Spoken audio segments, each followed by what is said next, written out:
রামায়ণে মহাপরাক্রমশালী ও মহাজ্ঞানী ব্রাহ্মণ রাবণকে দেখা যায় খলনায়কের চরিত্রে। শিবভক্ত রাবণ ছিলেন বেশি বিষভ এবং রাক্ষস কন্যা কৈকেশী সন্তান। 10টি মাথা ধারণ করার জন্য তার নাম হয় দশানন রাবণ। কিন্তু জানেন কি, জন্মের সময় রাবণের মাথা ছিল মাত্র একটা, কিন্তু বাকি 9টা মাথা এলো কোথা থেকে? জানতে হলে পুরো ভিডিওটি মনোযোগ সহকারে দেখুন। শিবভক্ত রাবণ অমরত্ব লাভের আশায় ব্রহ্মার তপস্যা শুরু করেন।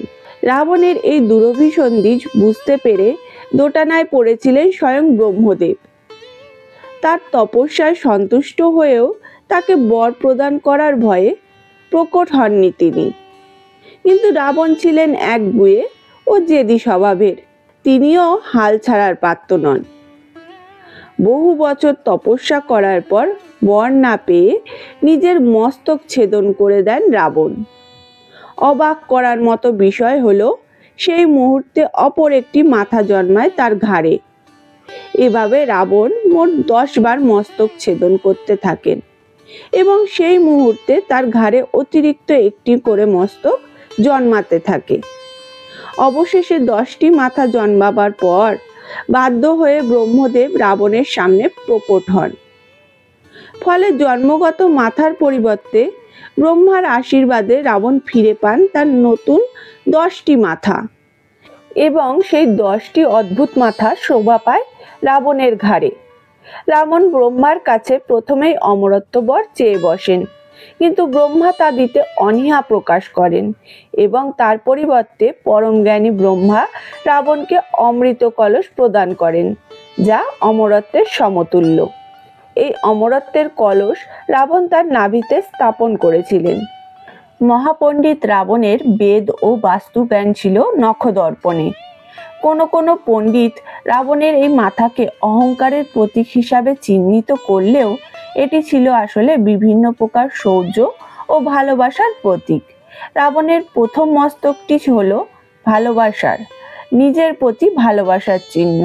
দ্বিতীয় মস্তক হলো নিজের বন্ধু, আত্মীয়, স্ত্রী, পুত্রদেরকে ভালোবাসার প্রতীক। তৃতীয় মস্তক হলো জগতের সমস্ত কিছু পার্থিব বাস্তু, যা ঈশ্বরের সৃষ্ট, তাকে ভালোবাসার প্রতীক।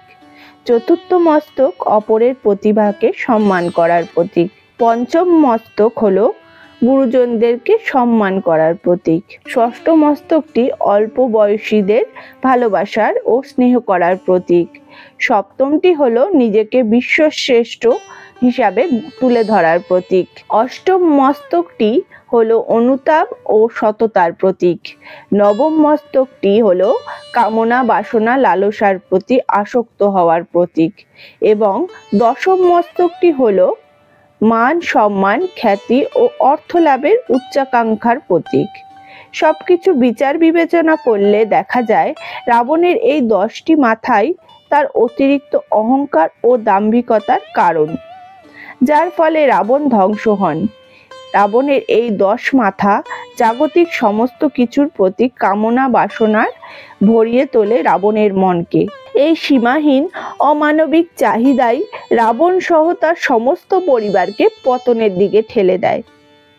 তো বন্ধুরা, আজকের এই ভিডিওটি তোমাদের কেমন লাগলো কমেন্ট করে অবশ্যই জানিও।